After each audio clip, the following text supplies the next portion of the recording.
Estero Hondo es un pequeño distrito ubicado en Villa Isabela, provincia Puerto Plata. Es un lugar donde la vida tiene un ritmo propio, casi detenido en el tiempo. Las mañanas empiezan temprano, con el canto de los gallos mezclándose con las olas que chocan suavemente contra la costa. Los habitantes se conocen por nombre, por apodo o por las historias que han escuchado de sus padres y abuelos. En este pueblo tranquilo, los conflictos rara vez pasan de discusiones en una esquina o diferencias por terrenos heredados.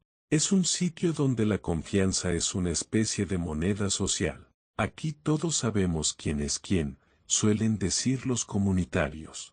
Sin embargo, esa frase se pondría a prueba. La vida de Ramón Batista. En medio de ese escenario aparece Ramón Batista, un hombre de 48 años, robusto, de carácter calmado y mirada bondadosa. Era conocido por su esfuerzo incansable en el negocio agrícola, compraba productos a pequeños productores y los distribuía en zonas cercanas. Para muchos jóvenes del pueblo, Ramón era una oportunidad, siempre tenía 2 o 3 ayudantes trabajando con él, pagaba puntual y trataba a sus empleados casi como familia. Ramón era un hombre respetado, no tenía enemigos visibles, no estaba metido en deudas peligrosas, y vivía de forma estable, humilde y sin lujos. Precisamente por eso, nadie imaginaría que terminaría convirtiéndose en víctima de un crimen tan cruel. Los hombres en los que confiaba entre sus trabajadores habituales estaban Juan Alberto Perdomo y Manuel Francisco Pichardo, 2 jóvenes de la zona a quienes Ramón había empleado durante meses. Ellos conocían su rutina de trabajo, sus horarios, sus rutas de cobro, el tipo de mercancía que transportaba y sobre todo, sabían que Ramón confiaba plenamente en ellos para la comunidad. Juan y Manuel eran muchachos tranquilos. No tenían un historial delictivo conocido, no eran problemáticos y siempre se les veía ocupados en labores de carga o en el campo. La ironía más grande de esta historia es que la traición vino de las manos menos esperadas. La calma engañosa del pueblo. Los días previos al crimen transcurrieron sin nada extraño. Ramón seguía haciendo sus cobros habituales, visitaba finques, organizaba mercancías. Incluso se le vio compartiendo un café con los mismos empleados que luego serían señalados como sus asesinos. Mientras tanto, Juan y Manuel actuaban con absoluta normalidad, ocultando lo que luego la investigación revelaría. Tenían semanas hablando de dinero, de oportunidades fáciles, de un supuesto ajuste necesario que se habían inventado para justificar lo que estaban planeando.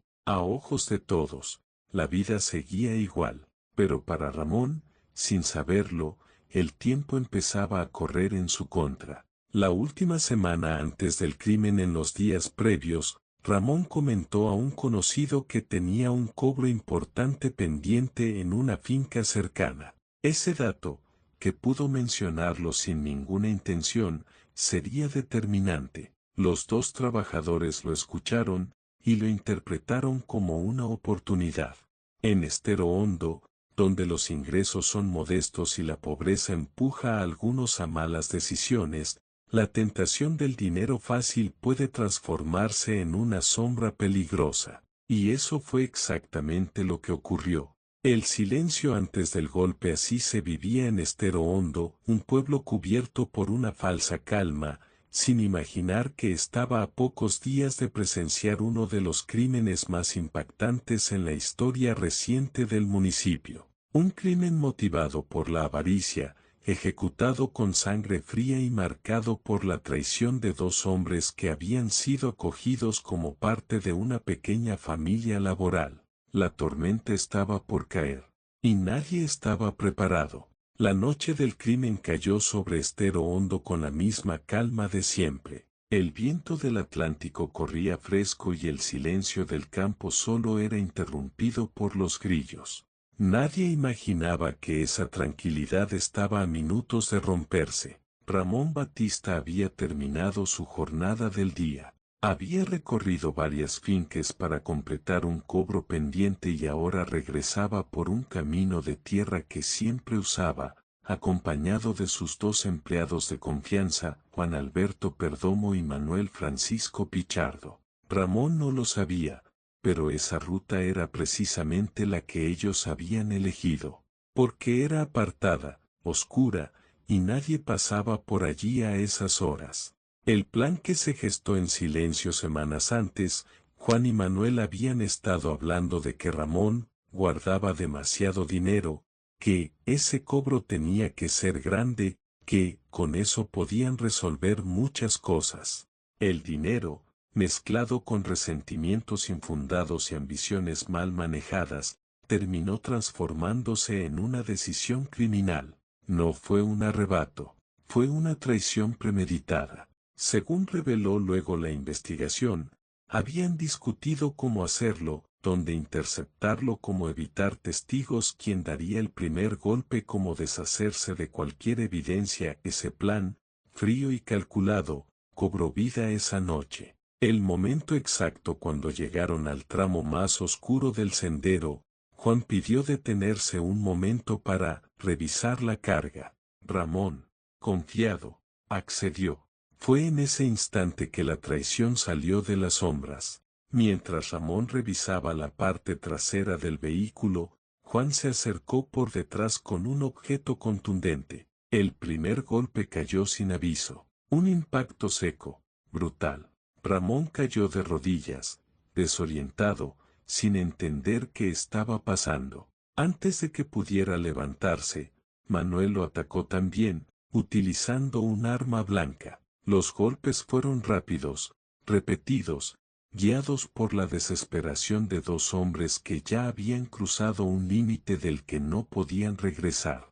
Ramón trató de defenderse, intentó hablar, levantar las manos, pedir explicación, pero no hubo compasión, no hubo pausa, no hubo humanidad, solo violencia.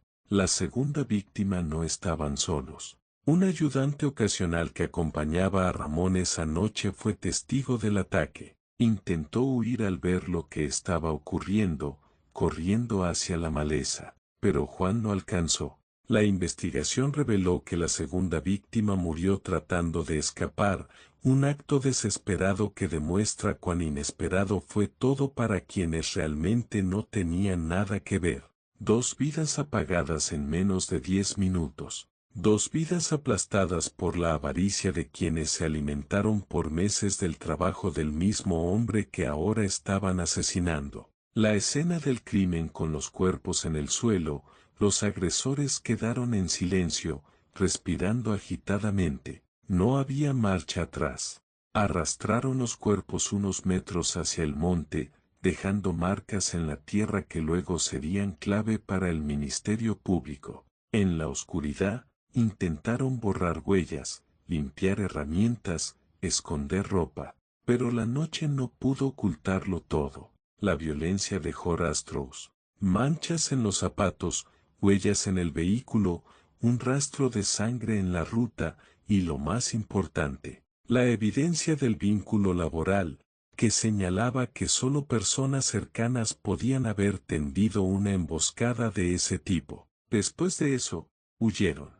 No regresaron al pueblo esa noche, y ese comportamiento, al día siguiente, sería el primer signo de que algo terrible había ocurrido. El inicio del fin. Mientras ellos escapaban, la oscuridad del campo guardaba los cuerpos, y con las primeras luces del amanecer, cuando la familia de Ramón notó que no había llegado a casa, comenzó una búsqueda que destaparía uno de los crímenes más crueles reciente en Villa Isabela. La traición ya estaba consumada. Las primeras preguntas empezaban a surgir, y la justicia estaba despertando. Cuando amaneció en Estero Hondo, la familia de Ramón Batista notó algo completamente fuera de lo común. Él no había regresado a casa. Ramón era un hombre puntual, disciplinado, alguien que jamás dormía fuera sin avisar. Esa alarma temprana fue el primer paso para destapar todo el horror que se había vivido la noche anterior. Los familiares comenzaron a llamar a los vecinos, a los propietarios de finques y, finalmente, a los mismos empleados que solían acompañarlo, Juan Alberto Perdomo y Manuel Francisco Pichardo. Ninguno respondió. Sus teléfonos estaban apagados. Ese silencio inicial se convirtió en sospecha, y la sospecha, en preocupación real. A media mañana, la Policía Nacional recibió la denuncia formal de desaparición. La Unidad de Investigaciones Criminales se activó de inmediato debido a dos elementos claves. 1. Ramón había salido con dinero en efectivo. 2. Los empleados más cercanos no daban señales de vida. La policía trazó la última ruta conocida de Ramón con ayuda de familiares y comunitarios. Al llegar al camino de tierra que conduce a varias finques, encontraron las primeras señales, marcas irregulares en el lodo, huellas que parecían de arrastre y, unos metros más adelante, un pequeño charco seco de sangre. Fue ahí donde los agentes supieron que ya no estaban buscando a un hombre desaparecido, sino posiblemente a una víctima de homicidio. En un radio de 100 metros, realizaron una búsqueda más profunda. Tras apartar ramas y caminar hacia la zona boscosa, descubrieron los dos cuerpos. La escena mostraba violencia extrema y evidencia de un ataque directo, sin forcejeo prolongado, lo que indicaba que la víctima confiaba en sus asesinos. De inmediato, los investigadores comenzaron a reconstruir la línea de tiempo. Los testigos dijeron que Ramón había sido visto la tarde anterior junto a Juan y Manuel, rumbo al mismo camino donde se hallaron los cuerpos. Esa coincidencia, sumada a la desaparición repentina de ambos, hizo que se emitieran las primeras órdenes de arresto. El análisis forense encontró en la escena huellas de calzado que coincidían con zapatos hallados luego en la vivienda de uno de los sospechosos. Además, recuperaron ropa manchada de sangre escondida detrás de una letrina y herramientas con rastros biológicos. Las contradicciones en los interrogatorios fueron el golpe final. Juan y Manuel no pudieron sostener una misma versión. Cada mentira los hundía más. La verdad ya no podía ocultarse. La policía tenía a los responsables. La justicia apenas comenzaba. Antes de continuar con la siguiente parte de esta investigación, quiero tomar un momento para ti que estás viendo este video. Historias como esta requieren horas de búsqueda, verificación y narración para traerte información real, detallada y respetuosa con las víctimas. Si te gusta este tipo de contenido y quieres seguir descubriendo casos impactantes, sorprendentes y poco conocidos de República Dominicana y de todo el mundo, te invito a suscribirte al canal. Es completamente gratis, pero para mí significa muchísimo. Además, así YouTube te avisará cuando suba la próxima parte de este caso y todas las nuevas investigaciones que estamos preparando. Tu suscripción hace que podamos seguir contando estas historias con calidad, profundidad y sobre todo, con respeto. Ahora sí, continuamos.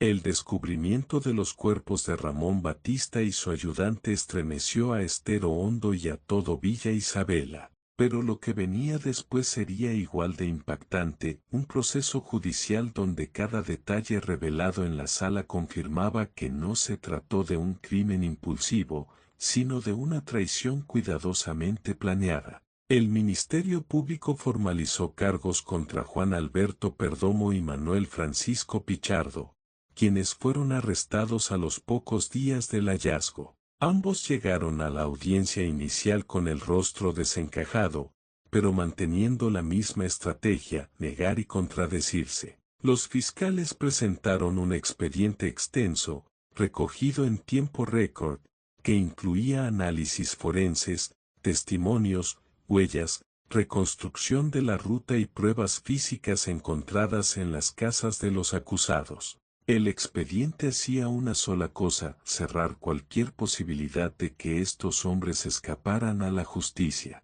La evidencia que no pudieron refutar la fiscalía demostró que los sospechosos fueron vistos con Ramón horas antes del crimen. Sus teléfonos estuvieron en el mismo punto donde se cometió el homicidio. La ropa encontrada tenía rastros de sangre confirmados por pruebas de ADN. Las herramientas usadas coincidían con las heridas encontradas en los cuerpos. El patrón de arrastre y las huellas en la tierra conectaban directamente con los zapatos de uno de ellos. Además, varias personas afirmaron que los acusados habían hecho comentarios sobre dinero fácil días antes del asesinato, dejando claro que el motivo principal era robarle a Ramón tras el cobro que había realizado. La tensión en la sala, cada audiencia llenaba la sala de justicia. Familias, vecinos, comunitarios, curiosos, todos querían escuchar cómo se desarrollaría un caso que había sacudido la confianza de un pueblo completo. Los fiscales fueron contundentes. Presentaron el crimen como un acto despiadado, ejecutado con ventaja y traición. No fue un forcejeo, no fue defensa propia.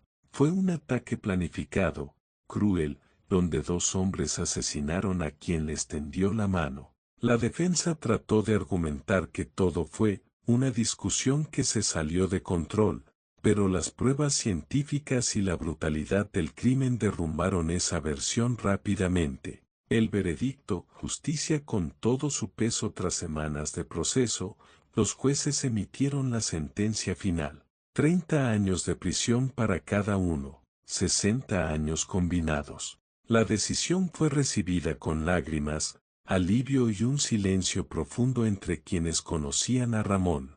Para muchos, esa sentencia no devolvería la vida de las víctimas, pero enviaba un mensaje claro: la traición tiene consecuencias. Y la justicia, aunque tarde, llega. El impacto del juicio. El caso quedó grabado en la memoria colectiva del municipio. La gente dejó de ver a Ramón solo como un comerciante más. Se convirtió en símbolo de confianza traicionada, de cómo el bien puede ser atacado desde adentro, por las manos que deberían protegerlo. La sentencia cerró una herida judicial, pero abrió una reflexión que todavía se comenta en Villa Isabela. ¿Hasta qué punto se puede confiar en quienes están más cerca de nosotros?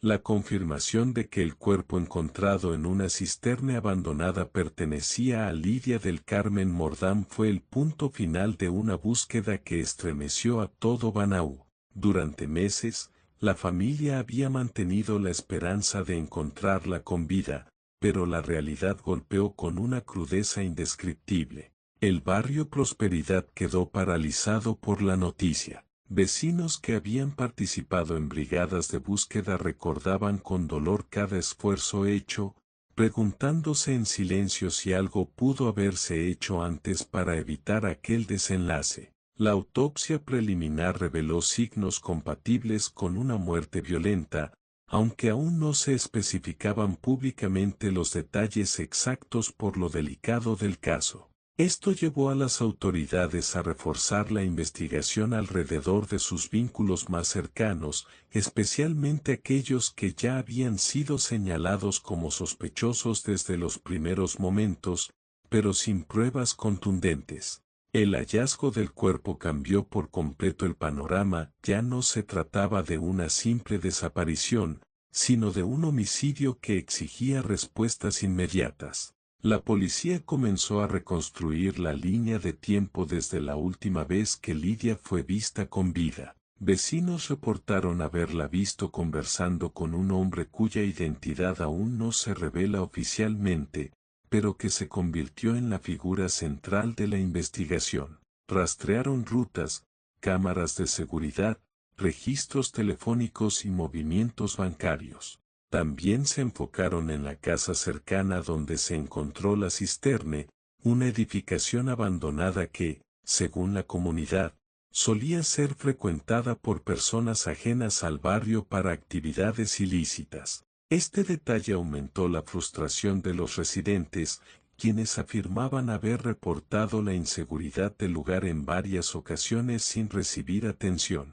Mientras la investigación avanzaba, en las redes sociales surgieron teorías, hipótesis y hasta acusaciones públicas. Pero la familia pidió calma y respeto, querían justicia, no linchamiento sin pruebas. Lo más doloroso era saber que Lidia murió a solo unos metros de donde tantas veces pasaron buscándola. El silencio de la cisterna se convirtió en símbolo del descuido, del peligro ignorado y del monstruo humano que la había llevado hasta allí. La policía, ahora presionada por todo el país, comenzó a realizar allanamientos y detenciones de personas vinculadas al círculo social de la víctima. Aunque no han revelado detalles completos por tratarse de una investigación abierta, fuentes internas aseguraban que ya existían perfiles prioritarios y nuevas pistas derivadas del análisis forense, incluyendo posibles rastros en la ropa y huellas encontradas en la estructura.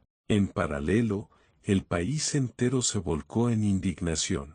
Lidia no fue solo una víctima más, su caso reflejó el miedo cotidiano que viven miles de mujeres en el país. Organizaciones feministas, comunitarias y familiares de otras desaparecidas marcharon exigiendo justicia y mayores controles. Banaú se llenó de velas, fotografías y mensajes exigiendo respuestas. Hoy, el caso sigue en investigación, pero una cosa es clara, la muerte de Lidia del Carmen Mordán no quedará en el silencio. Su historia ha despertado una lucha colectiva, un pedido urgente de protección y un compromiso de que ninguna mujer vuelva a desaparecer sin que el país entero se levante antes. El caso de Lidia del Carmen Mordán nos deja una verdad dolorosa: en nuestro país aún existen demasiadas voces que se apagan sin respuestas, demasiadas familias que viven entre el miedo,